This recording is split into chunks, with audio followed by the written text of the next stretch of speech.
Welcome back guys. Last video में हमने class को थ्योरेटिकल समझा था कि क्लास क्या होती है, क्लास के अंदर एट्रीब्यूट्स और मेथड्स होते हैं। इस चीज़ को हम इम्प्लीमेंट करते हैं इन प्रैक्टिकल। सो मैं विजुअल स्टूडियो को ओपन किया, नया प्रोजेक्ट क्रिएट कर रहा हूँ। ठीक है, कंसोल एप्लीकेशन, यहाँ से आप लैंग्वेज सेलेक्ट कर सकते हैं, यहाँ से आप अपना डिज़ायर्ड जो प्रोजेक्ट है उसको सेलेक्ट कर सकते हैं। उसके नीचे आप अपना मीनिंगफुल नाम दें, क्लास कर लें जो भी आपको इजी लगता है।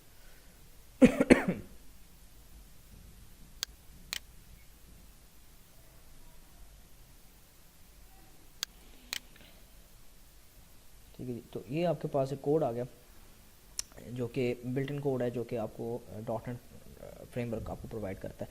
अब मैंने क्या कहा था, मैंने यहाँ पे अब क्लास की इम्प्लीमेंटेशन करनी है। अब क्लास बनाएं जिसके अंदर कुछ एट्रीब्यूट्स हों प्लस कुछ मेथड्स हों, देन हम उस चीज़ को इम्प्लीमेंट कर सकें इन मेन। तो मैं क्लास बनाता हूँ। ठीक है, क्लास का कीवर्ड लगाऊंगा, क्लास का नाम अपने पास्कल रूल के मुताबिक रखना है, that is called calculator.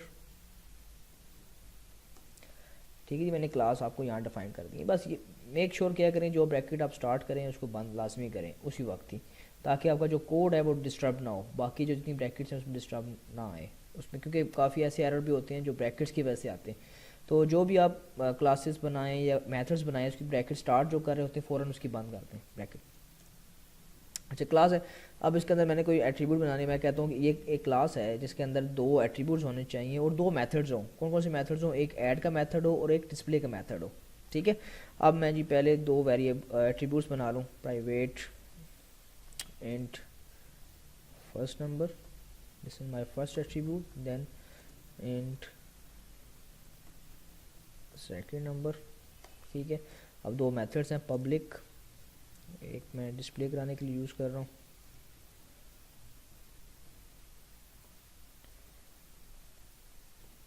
Display. Methods का नाम भी आप पासवर्ड के मुताबिक रखना है आपने। ठीक है, इसके अंदर जी कंसोल डॉट राइट लाइन करेंगे। ठीक है, इसके अंदर क्या आएगा वो हम देखते हैं। ठीक है, दूसरा मेथड हमारे पास क्या होगा जी, दो नंबर्स को क्या करना है, हमने सम करना है। तो पब्लिक इंट ऐड, और ये दो नंबर ले रहा है, that is called int first और इंट सेकेंड। ठीक है, एक वेरिएबल के अंदर इसको सेव कराया, R S equal to first plus second, और यहाँ से मैंने रिटर्न करवाया आर एस। ठीक है जी, तो ये यहाँ से आपने दो नंबर्स को क्या किया, गेट किया है या उसको रिसीव किया है कहीं से। जब आप कॉल करेंगे इस मेथड को तो दो नंबर वहाँ से सेंड होंगे और इसको रिसीव होंगे, देन ये प्लस माइनस करेगा। तो अभी मैंने ये सिंपल फंक्शन बनाया है। तो अब बात यहाँ पे सोचने वाली ये है कि अगर मैं क्लास को यूज़ कर रहा हूँ, क्लास के अंदर एट्रीब्यूट्स हैं, तो मैं क्लास के एट्रीब्यूट्स को क्यों ना यूज़ करूँ एज़ कम्पेयर टू मैं वहाँ से वेरिएबल्स को सेंड करूँ। ठीक है, तो मैंने तो इन वेरिएबल्स के साथ, इन एट्रीब्यूट्स के साथ काम करना है, ना कि ये इन जो पैरामीटर आ रहे हैं इसके साथ मैं काम करना है। ठीक है, तो मैं क्या करूँगा, ये पैरामीटर लिस्ट जो है वो ख़त्म करूँगा यहाँ पे, और यहाँ पे मैं फर्स्ट नंबर लिखूँगा जो कि मेरा एट्रीब्यूट नेम है, और यहाँ से मैं कहूँगा सेकेंड नंबर। ठीक है, ये याद रखें कि जो भी आप एट्रीब्यूट्स बनाएं क्लास के अंदर उसी को ही एक्सेस करें डिफरेंट फंक्शंस के अंदर। ठीक है, कोई नई नई सी चीज़ इसके अंदर ऐड ना करें क्लास के अंदर, फिर क्लास बनाने का फ़ायदा ही नहीं है। अगर आपने बाहर से कोई पैरामीटर लाने हैं, उसी की कैलकुलेशन करके आपको सेंड करना है, तो क्लास जब आप बनाएं तो आपको पता होना चाहिए कि यार मेरे इस क्लास के अंदर दो एट्रीब्यूट्स हैं, तो इन दो एट्रीब्यूट्स को मैंने यूज़ करना है। अब मैंने जो दो एट्रीब्यूट्स है, फर्स्ट नंबर और सेकंड नंबर, इसको मैंने प्लस किया, रिजल्ट में डाला और उसी को मैंने यहाँ से रिटर्न कर दिया। अब क्वेश्चन यहाँ से ये पैदा होता है कि ये फर्स्ट नंबर और सेकंड नंबर में वैल्यू कैसे आएगी। ठीक है, अगर ये बात है दो नंबर हमारे पास वैल्यू पड़ी होगी तो तभी वो आपको रिजल्ट दे सकता है, ऐसा है या नहीं है। डिस्प्ले के अंदर मैं int return value equal to add. ठीक है जी, मैं इसी क्लास के अंदर एक मेथड है डिस्प्ले का, उसके अंदर एक और मेथड मैं कॉल करूँ, डेट इज कॉल्ड ऐड। ठीक है, कि जी वो आप देखते हैं जी क्या हमारे में डिस्प्ले होता है। ठीक, मैं यहाँ पे लिखता हूँ दी सम इज़। ठीक है जी, और मैं यहाँ पे रिटर्न वैल्यू अटैच कर देता हूँ। ठीक है, तो ये मैंने एक क्लास बनाई है जिसके अंदर दो एट्रीब्यूट्स हैं और दो हमारे पास मेथड्स हैं। ठीक है, अब मैंने कहा था class is the collection of attributes plus methods, ठीक है। तो ये तो हमने क्लास तैयार कर ली। अब इस क्लास को कैसे एक्सेस करते हैं, कैसे इसके अंदर वैल्यूज़ जाएंगी, क्या करेगा, कैसे करेगा, तो वो किसके थ्रू होगा, वो हमारे पास ऑब्जेक्ट के थ्रू होगा, ठीक है जी। जो हमारा नेक्स्ट जो हमारे पास कॉन्सेप्ट था, जो कि मैं लास्ट लेक्चर में पढ़ा रहा था कि जी हमने क्लास पढ़ लिया, उसके बाद जो सेकंड जो पार्ट था, किसका पार्ट था जी, इनकैप्सुलेशन का, वो हमारे पास था ऑब्जेक्ट, ठीक है जी। कि ऑब्जेक्ट कैसे क्रिएट होता है, ऑब्जेक्ट के थ्रू हम क्या क्या कर सकते हैं, ठीक है। तो हम क्या करते हैं, इस क्लास का ऑब्जेक्ट बनाने का तरीका क्या है। ऑब्जेक्ट बनाने का तरीका ये है कि आप क्लास का नाम दें, क्लास नेम, ठीक है। फिर आप ऑब्जेक्ट का नाम दें, कोई भी रख सकते हैं, ओबीजे आप रख सकते हैं, कुछ भी, एनीथिंग एल्स। जैसे आप वेरिएबल रखते हैं, वेरिएबल नेम रखते हैं ना, इसी तरह आपने ऑब्जेक्ट का नाम भी देना है, ठीक है। फिर आपने equal new then class name दोबारा आ जाएगा, और उसके बाद ये ब्रैकेट्स आएंगी। तो ये जो ब्रैकेट्स यहाँ पे आ रही हैं, इट्स कॉल्ड कंस्ट्रक्टर, ठीक है। कंस्ट्रक्टर क्या है, कंस्ट्रक्टर जो ये जो मैं अभी सिलेक्टेड है area, it's called default constructor. Default constructor का मतलब ये होता है यहाँ से कोई आर्गूमेंट नहीं पास हो रहा, यहाँ से हमने कोई क्लास के वेरिएबल्स को कोई वैल्यू इनिशियलाइज नहीं की हुई, ठीक है। तो ये इसको कहते हैं डिफ़ॉल्ट कंस्ट्रक्टर और जीरो आर्गूमेंट कंस्ट्रक्टर। अगर इस क्लास के अंदर देखिए मैंने कोई कंस्ट्रक्टर डिफाइन नहीं किया हुआ, इसमें क्लास के अंदर दो एट्रीब्यूट्स हैं आपके पास और दो आपके पास क्या मेथड्स हैं, और इसके अंदर क्लास के अंदर कंस्ट्रक्टर नहीं है। कंस्ट्रक्टर क्या करता है, to initialize the class attributes, ठीक है। कंस्ट्रक्टर क्यों यूज़ किया जाता है, to initialize the class attributes. तो अभी हम देखते हैं, मैं अगर क्लास का यहाँ पे ऑब्जेक्ट बनाऊँ तो वो क्या परफॉर्म करता है। फॉर एग्जांपल मेरी क्लास का नाम है जी कैलकुलेटर, ये कैलकुलेटर मैंने लिखा, ठीक है। इसको मैंने कोई नाम देना, ऑब्जेक्ट का नाम देना, मैं कहता हूँ जी OBJ कैल, ठीक है। जस्ट लाइक नेमिंग कन्वेंशन को फॉलो की गई है, जेट्स कॉल्ड कैमर रूल। उसके बाद न्यू देन कैलकुलेटर आ जाएगा। उसके बाद मैं ये दो ब्रैकेट्स डालूंगा, जो दो जो छोटी ब्रैकेट्स हैं, इसके अंदर मैंने कोई पैरामीटर नहीं सेंड किया हुआ, इसका मतलब ये है डिफ़ॉल्ट कंस्ट्रक्टर है। अब डिफ़ॉल्ट कंस्ट्रक्टर ये मैंने लगा दिया। अब इस क्लास को मैं ज़रा रन करके देखता हूँ कि क्या कुछ होता है। मेरे पास नज़र आते हैं, कोई आउटपुट आ रही है, नहीं आ रही, ठीक है। There is no output. अब क्यों आउटपुट नज़र नहीं आ रही, क्योंकि मेरे पास कोई फंक्शन को मैंने कॉल नहीं किया, क्योंकि इस ऑब्जेक्ट के थ्रू मैंने किसी चीज़ को एक्सेस नहीं किया, ठीक है। तो उसको एक्सेस कराने के लिए मैं क्या करूँगा, यहाँ पे लिखूँगा मैं ऑब्जेक्ट का नाम, let's called OBJ cal dot add. अब ऐड जो मेथड है वो डिस्प्ले के मेथड के अंदर पड़ा हुआ है, तो मैं सिर्फ डिस्प्ले का मेथड कॉल कराता हूँ, ना कि ऐड का मेथड, ठीक है ना। यहाँ पे आपने थोड़ी सी अपनी कॉन्सेप्ट को लॉजिक भी लगानी है कि अगर डिस्प्ले के अंदर मैं ऐड का मेथड कर रहा हूँ तो ऐड का मेथड कॉल करने की क्या ज़रूरत है, मैं डिस्प्ले का मेथड कॉल करूँगा। अब मैं इसको रन करता हूँ, देखते हैं दिस सम आंसर आ रहा है मेरे पास, दिस सम इज़ ज़ीरो। ये ज़ीरो क्यों आ रहा है, क्वेश्चन ये यहाँ पे राइज होता है कि ज़ीरो क्यों आ रहा है। मैंने कहा था कि जी जब हम ऑब्जेक्ट बनाते हैं तो उसके साथ हम डिफ़ॉल्ट कंस्ट्रक्टर का एक साइन लगाते हैं। डिफ़ॉल्ट कंस्ट्रक्टर क्या होता है, ये बाय डिफ़ॉल्ट रन होता है क्लास के साथ। तो C# जितनी भी हाई लैंग्वेज है, अगर आप कंस्ट्रक्टर जो बाय डिफ़ॉल्ट कंस्ट्रक्टर होता है या जीरो आर्गुमेंट कंस्ट्रक्टर है, वो आप क्रिएट करें या ना करें क्लास के अंदर, वो बाय डिफ़ॉल्ट उससे रन होना ही होना है। और जब वो रन होगा बैकएंड पे, तो वो जितने भी आपके पास एट्रीब्यूट्स हैं उसकी वैल्यूज़ को इनिशियलाइज़ कर देगा। अगर वो इंटीजर टाइप के एट्रीब्यूट्स हैं, डबल टाइप के एट्रीब्यूट्स हैं, फ्लोट टाइप के एट्रीब्यूट्स हैं, तो उसको इनिशियलाइज़ कर देगा ज़ीरो के साथ, ठीक है। और जितने भी हमारे पास स्ट्रिंग के एट्रीब्यूट्स होते हैं, स्ट्रिंग डेटा टाइप्स के एट्रीब्यूट्स होंगे, उसको एम्प्टी स्ट्रिंग के साथ रिप्रेजेंट कर देगा। तो अभी क्या हो रहा है, जब मैंने डिस्प्ले का मेथड लगाया, यहाँ पे डिस्प्ले के मेथड पे गया, ठीक है, उसके अंदर इसने क्या किया, ऐड के मेथड को कॉल किया। यहाँ पे ऐड के मेथड क्या किया, उसने कॉल कर दिया।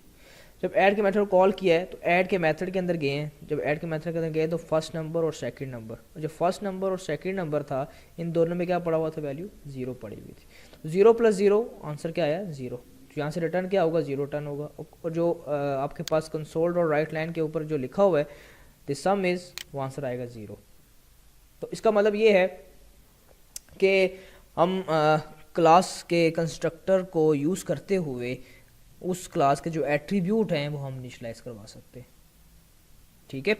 अब जस्ट लाइक कि फॉर एग्जांपल डिफ़ॉल्ट कंस्ट्रक्टर है, वो तो अब ना बनाएं। यहाँ से मैं कुछ आर्गुमेंट सेंड करता हूँ, फॉर एग्जांपल मैं कहता हूँ जी 5 और 6 या 5 और 7, ठीक है। अब ये 5 और 7 ये एरर दे रहा है, क्या एरर दे रहा है कि एरर बता रहा है कि जो हमारे पास कंस्ट्रक्टर है doesn't contain a constructor that takes 2 arguments. कहता है ऐसा कंस्ट्रक्टर पड़ा ही नहीं है क्लास के अंदर जो कि 2 आर्गूमेंट्स को एक्सेस कर सके। ठीक है, तो दो तरह के हमारे पास टाइप्स होती हैं कंस्ट्रक्टर। ये तो होता है हमारे पास 0 आर्गूमेंट कंस्ट्रक्टर होता है और हमारे पास होता है मल्टीपल आर्गूमेंट कंस्ट्रक्टर। तो अभी मैं जो कंस्ट्रक्टर यहाँ पे डिफाइन किया it's called multi argument constructor. ठीक है जी, मल्टी आर्गूमेंट कंस्ट्रक्टर। तो मैं यहाँ पे मल्टी आर्गूमेंट कंस्ट्रक्टर बनाऊंगा, कहीं भी बना सकते हैं। उसकी जो डाटा टाइप की एक्सेस मॉडिफायर होगा दैट इज कॉल्ड पब्लिक, उसकी रिटर्न टाइप नहीं होती। कंस्ट्रक्टर जितने भी आप बनाएं, 0 आर्गूमेंट कंस्ट्रक्टर बनाएं, डिफॉल्ट आर्गूमेंट कंस्ट्रक्टर बनाएं या मल्टी आर्गूमेंट कंस्ट्रक्टर बनाएं, उनकी जो रिटर्न डाटा टाइप होती है वो नहीं होती, कुछ भी नहीं होता। उसका जो कंस्ट्रक्टर का जो नाम होता है वो किसके नाम के मुताबिक होता है, वो आपकी क्लास के नाम के मुताबिक होता है। जो आपने क्लास का नाम रखा हुआ है कैलकुलेटर, वही आपने यहाँ पे कैलकुलेटर रखना है। फिर उसके बाद बाकी जो काम होता है वो सेम एज मेथड की तरह ही होता है। आप ऐसे भी कह सकते हैं इसको, इजी वर्ड्स में ऐसे भी कह सकते हैं, constructors are the special type of methods, ठीक है, which has no return type. ऐसे कंस्ट्रक्टर जिसके ऐसी फंक्शन जिसकी रिटर्न टाइप ना हो वो हम कंस्ट्रक्टर रिप्रेजेंट किया जाता है। अब जारी बात है, अगर मैं इसके अंदर दो स्मॉल ब्रैकेट्स के अंदर मैंने कोई पैरामीटर डिफाइन नहीं किया, इसका मतलब है कि डिफ़ॉल्ट कंस्ट्रक्टर की ज़रूरत नहीं है, हमें मल्टी आर्गूमेंट कंस्ट्रक्टर की ज़रूरत है जो कि क्या कितने पैरामीटर रिसीव कर रहा है, 2, इंटीजर फर्स्ट और इंटीजर सेकंड। ठीक है, अब ये दो जो पैरामीटर आ गए हैं ये हमें कहाँ से मिल रहे हैं, ये हमें मेन से मिल रहे हैं। मेन ने रिसीव किए, सेंड किए यहाँ से, और कैलकुलेटर के जो कंस्ट्रक्टर है उसने रिसीव किए। अब हमने क्या किया, फर्स्ट को फर्स्ट नंबर के साथ इनिशियलाइज करवा देना है, like first number equal to first, this parameter. इसी तरह second number equal to second, yes. अब क्या हुआ कि जो वेरिएबल मेन से सेंड होंगे वो यहाँ पर रिसीव होंगे। फर्स्ट में अगर पड़ा हुआ 5 तो फर्स्ट नंबर का जो एट्रीब्यूट है वो 5 के साथ इनिशियलाइज हो जाएगा। इसी तरह सेकंड में जो 7 पड़ा हुआ है तो जो सेकंड नंबर का जो एट्रीब्यूट है उसके अंदर 7 इनिशियलाइज हो जाएगा। अब हम क्या करेंगे, अब हम इसको अगर रन करके देखेंगे, देखते हैं क्या हमारे पास रिजल्ट आता है। ठीक है जी, आंसर इज 12। इसका मतलब क्या है, इसका मतलब ये है कि यहाँ से अगर मैं 5 और 7 सेंड कर रहा हूँ तो वहाँ पे जो रिसीव हो रहे हैं वो 5 और 7, और इस एट्रीब्यूट को उसने इनिशियलाइज कर दिया 5 और 7 के साथ। जब ऐड के मेथड में आए तो 5 और प्लस 7 इज इक्वल टू 12 यहाँ से रिटर्न हुआ और वैल्यू जो डिस्प्ले हुई दैट्स कॉल्ड 12। तो इस तरह आप काम कर सकते हैं कि अगर आपको बस सिनेरियो दिया जाए कि create a class of calculator which has 2 attributes and 2 methods, ठीक है, और आपको ऐसी सिचुएशन दे दी जाए कि आपने उनके वेरिएबल्स जो हैं मेथड्स के थ्रू इनिशियलाइज नहीं करने, तो आप सोचेंगे कि यार अगर मैं मेथड के थ्रू इनिशियलाइज नहीं कर सकता तो मेरे पास एक ऑप्शन है कंस्ट्रक्टर की, वो मैं यूज़ कर सकता हूँ क्योंकि वो डिफ़ॉल्ट चीज़ें होती हैं, क्लास के साथ अटैच की जा सकती हैं। ठीक है, तो आपने क्या किया, कंस्ट्रक्टर के थ्रू आपने क्लास के एट्रीब्यूट्स को इनिशियलाइज करवाया, देन जो आप उसके अंदर कैलकुलेशन करना चाह रहे हैं वो कैलकुलेशन कर सकते हैं। अभी मैंने 5 और 7 यहाँ पे जो मैंने सेंड किया हुआ है यहाँ से, this is a hard code, मतलब मैंने खुद यहाँ से वैल्यूज़ दी हैं और सेंड की हैं इसके अंदर। तो यही चीज़ मैं क्या करता हूँ, यूज़र्स इनपुट लेता हूँ। यूज़र्स इनपुट लेने के लिए वही जो लास्ट लेक्चर के अंदर मैं क्या था, how to input and output, तो मैं वही लिखता हूँ जी, एंटर फर्स्ट नंबर। ये थोड़ा सा जल्दी करेंगे क्योंकि मैंने लास्ट वीडियो में ये चीज़ डिफाइन की हुई है, और यहाँ पे मैं डायरेक्ट नंबर ले रहा हूँ जी, फर्स्ट नंबर, और इसको कन्वर्ट कर रहा हूँ direct he, convert dot to int. ठीक है, और इसके अंदर मैं क्या करूँगा जी, कंसोल डॉट और रीड लाइन। ठीक है, ये डायरेक्ट लाइन है कि आपने इधर ही कंसोल और रीड लाइन को लिया, उसको कन्वर्ट किया 32 के अंदर और उसको फर्स्ट नंबर के अंदर सेव कर लिया। ठीक है, इसी तरह मैं दूसरा नंबर लूँगा, int second number equal to convert dot to int 32, और इसके अंदर मैं जी कंसोल डॉट रीड लाइन, ये 2 नंबर ले लिए मैंने, और ये 2 नंबर मैं यहाँ पे सेंड कर दूंगा जी, क्या जी, first number and second number. ठीक है, अब ये जो फर्स्ट नंबर ये मैंने इधर लिए हैं और फर्स्ट नंबर इधर लिए हैं, इनका आपस में कोई ताल्लुक नहीं है। ठीक है, क्यों नहीं ताल्लुक, क्योंकि ये मैंने मेन के अंदर डिक्लेयर किए हैं, तो मेन का जो स्कोप है वो यहाँ से यहाँ तक है, तो जो वेरिएबल मैं यहाँ पे क्रिएट करूँ इसका ताल्लुक इसके साथ नहीं है। ठीक है, अब मैं सेम नाम के भी यहाँ पे नाम रख सकता हूँ, मैं डिफरेंट रख सकता हूँ, फॉर एग्जाम्पल एफ़ कर दूँ या इसको एस कर दूँ। ठीक है, इसी तरह मुझे यहाँ पे एफ़ और यहाँ पे एस करना पड़ेगा। इसके लिए मैं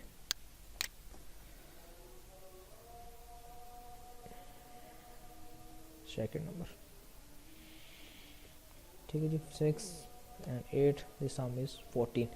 ठीक है, तो आपने क्या किया इसके अंदर, इस प्रोग्राम के अंदर देखा कि कैसे क्लास को क्रिएट किया जाता है, उसका ऑब्जेक्ट कैसे बनाया जाता है, उस ऑब्जेक्ट के थ्रू आप कंस्ट्रक्टर को कैसे कॉल कर सकते हैं। जीरो आर्गुमेंट कंस्ट्रक्टर होते हैं, मल्टी आर्गुमेंट कंस्ट्रक्टर होते हैं। ठीक है, फिर मेथड्स के अंदर दूसरे मेथड को कैसे कॉल किया जा सकता है। ठीक है, तो ये सारी चीज़ें इसके अंदर हम इस प्रोग्राम के अंदर किए। ठीक है, नेक्स्ट वीडियो के अंदर हम देखेंगे कि इनहेरिटेंस जो कॉन्सेप्ट है ऊप का वो कैसे इम्प्लीमेंट किया जाता है। ठीक है जी, सी यू नेक्स्ट वीडियो।